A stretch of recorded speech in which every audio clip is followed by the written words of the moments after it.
Well, hello, ladies and gentlemen. I know you're watching from all over the world, so I want to say good morning, good afternoon, or good evening, whatever the case may be. But I am so excited, in fact, honored to be here and talk to you about what it means to me to elevate your value. You know, when I first heard that theme, I was so intrigued and I thought about what it means to elevate. And then I started thinking about how do we lift, thinking of all those definitions, raise, improve, how do we advance our values so that they're beneficial to us as well as to others, especially during these tough times. You know, COVID is still around. People are focused on so many other things in their life. They're dealing with the loss, stock market drop, inflation going on, the loss of family and friends, and maybe even they're at that crossroads of thinking about what to do in this next phase of their life. And so I want to share with you a few thoughts about raising the bar. So I want you to write this down. Yes, raise the bar. In all of these tumultuous times, ladies and gentlemen, it is time for us to raise the bar, to find our purpose and to increase or elevate the value that we bring to ourselves and the value that we bring to others. Yes, you know, so often we undervalue what we bring to the table in all avenues of our life. We can't see the skills and the talents that we have that are unique to us. You know, that phrase that says you can't see the picture when you're in the frame. Yes, we don't know of all of these unique talents that we have that only we can bring into existence. And sometimes it takes other people to tell us what these skills and talents are. And sometimes we could live a lifetime and never know what they are and never know they exist. So ladies and gentlemen, I say to you, it is time to raise the expectations you have on your life. Yes, raise the bar. Raise that bar. When we do that, we set this higher standard for ourselves. We set higher goals. We sit up taller, we stand taller, we stand with our shoulders back. And we do this, I will add, and I firmly believe, is that we do this by finding our purpose in life and living life on our own terms. When we know that purpose for our life, it puts us on a totally different trajectory. We start believing in all the things that we can do and working towards fulfilling that purpose. One of the first things to set us in that path is you have to know that you have the power to choose and select the direction of your life. I mean, regardless of where you are now, you're not too old, you're not too young. I don't care what you have done up to this point. We can all choose the life we live. Oh, I mean, don't get me wrong. I understand. It sounds foreign. It sounds crazy, strange. We think only certain people in a certain lifestyle echelon earning a certain wage can take that much control over their lives. And then we think, how do we do this when there's so much chaos going on? All the stress and anxiety that we're focusing on. How do we even have the audacity to think that we can control our lives? But ladies and gentlemen, I want to offer you 4 steps that will help you raise the bar in your life and take control of your life and start living your life on your terms. But first, just a little bit about me. For those of you who don't know me, I'm a mother of 3 adult children. I'm widowed, now 16 years. I'm a CPA of over 45 years, recently retired. Yay, me. Ooh, I am excited about retiring because that gives me more time for this phase of my life. I'm a speaker and a life coach specializing in helping women make choices and experience the freedom in living life on their own terms. Yes, I am living my best life and enjoying it. And I know my life is only going to get better and better. At 68, I can say I am living my dream and what I want to accomplish. But It wasn't always like this. Oh, trust me. As I said, I understand when you say, oh, it's foreign. You know, this was not something I thought was meant for me. Though I was the parent that told my children, oh, you can be anything you want. The sky is the limit. Dream big. Nothing can stop you. I didn't believe it for me because, quite honestly, no one had told me that. I mean, my parents were supportive and I knew they loved me. They celebrated my wins when they could, but they lived cautious lives. That was due to their life experiences. You know, they felt, you know, don't dream too big. Stay in that safe job. And that's what they passed on to me. So I have always found myself in survival mode. And like so many other women, I focus on raising my family, working that safe, stable career that would provide some financial stability. But I did not take risk. I didn't think about even dreaming or what it meant to continue to dream and think about taking control of your life. You know, my mind goes back to 2006 when my husband passed away. And it was after a long 18-month battle with lung cancer, and he lost that battle. So after 20 years of marriage, I was widowed at the age of 52. You know, that's an age where sometimes people think about retiring. But my focus was, how do I maintain my household when I've lost 50% of my income? I had a child who was finishing high school, starting college. I had another child in college, and my oldest son was starting his career, or it had just started his career. I'm gonna be honest, I was bitter, I was angry. I was like, how did I end up in this position? Yes, I grieved, but I went back on autopilot, thinking and back in that survival mode, knowing that I had to keep my nose to the grindstone, keep doing what I was doing, maintain my job, and keep the security for my family. You know, I took another job thinking that was going to give me a little bit more stability, but then 3 years later, everything kind of blew up in smoke and the department was dissolved and I was downsized. I always believed in myself. I mean, I knew I would land on my feet. I always say, God has my back. But I did not start taking control of my life. I didn't believe I could choose. Didn't believe I really had anything to offer. Didn't believe I could dream again. I was in survival mode. My focus was on surviving and not thriving. And I stayed in that mode for a number of years.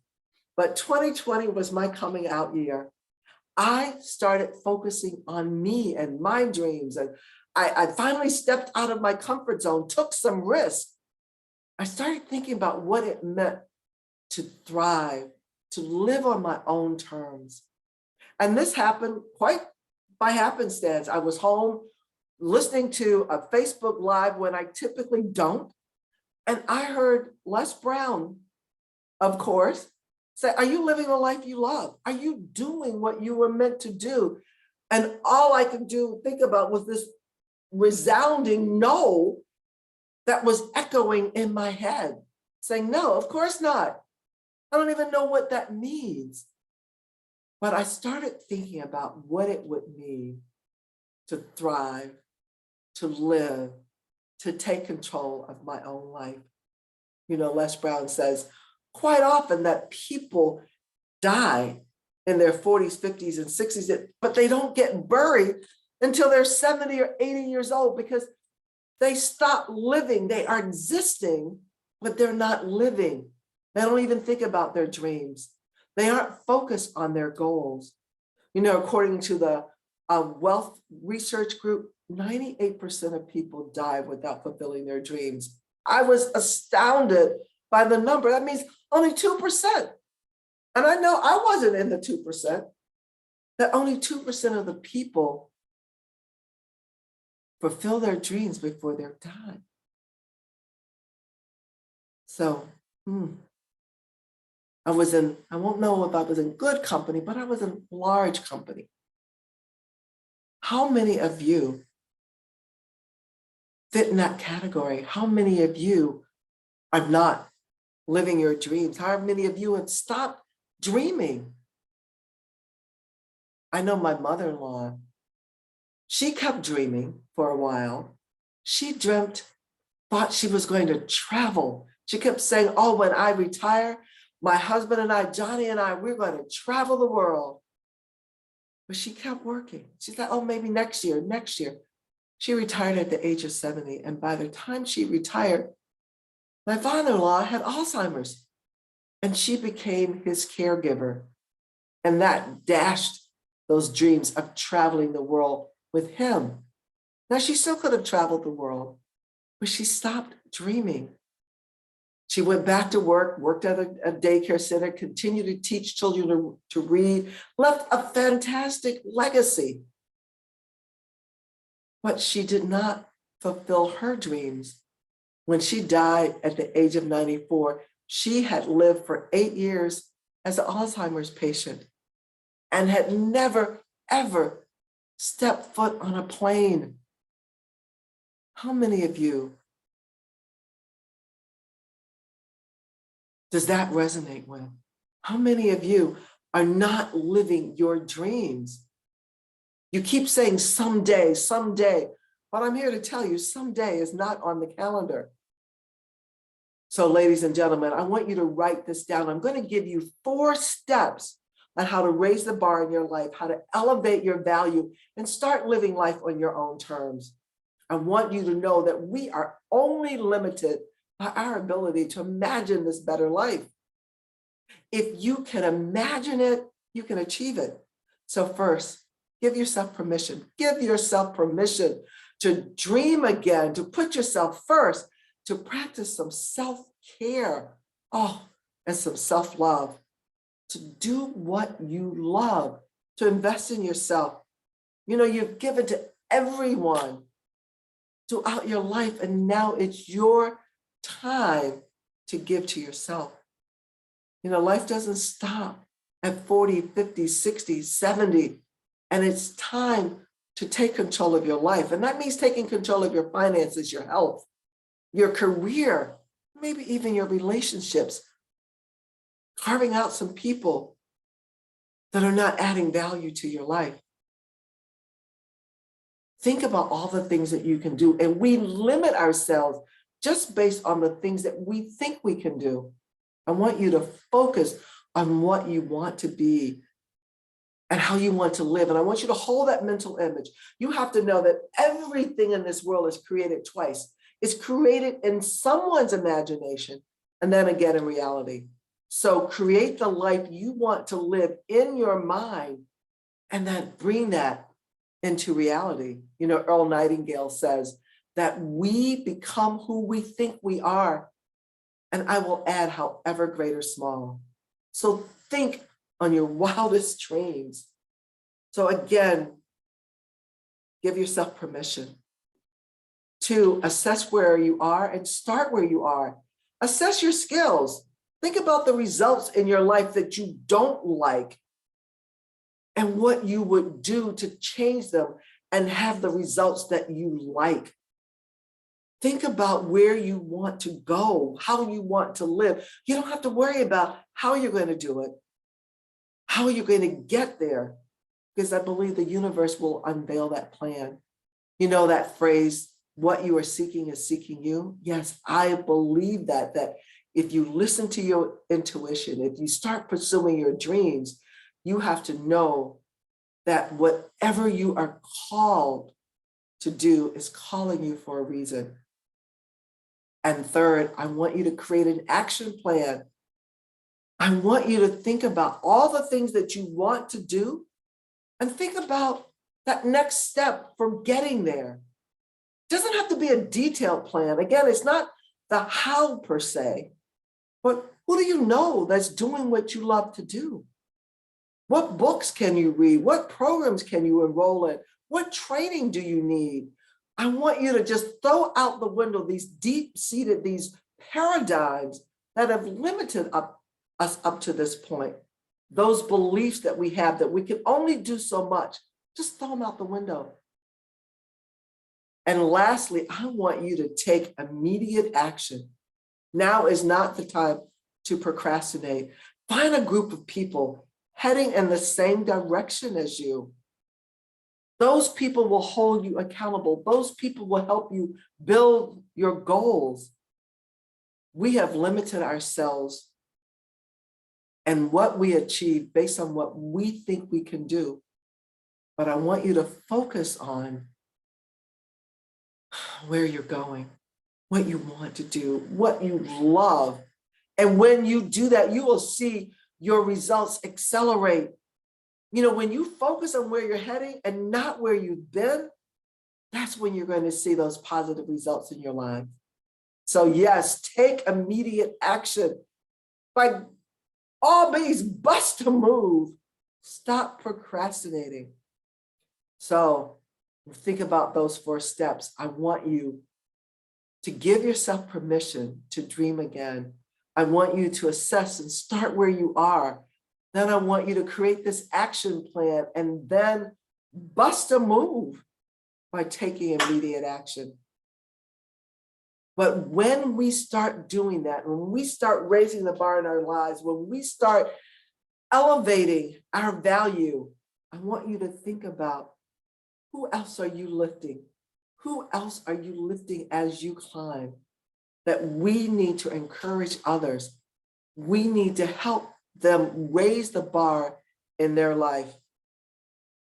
I want you to think about, who else are you helping to cross the finish line? Ladies and gentlemen, it has been a pleasure speaking with you. And as you begin to raise the bar in your life, I want you to reach out to me. Reach out to me for a 15-minute discovery call. You can reach out to me on my website, CarolynBrooksCollins.com, on Facebook at CarolynBrooksCollins, and also you can join my free Facebook group, Thriving into Greatness. And you can reach me on womenofpurposecoachingnetwork.com. All of those will allow you to send a message to me where we can do a 15-minute discovery call to help you take that first step into taking control of your life, living life on your own terms, raising the bar and the expectations in your life. Thank you so much. It has been my pleasure, and I will see you on the other side.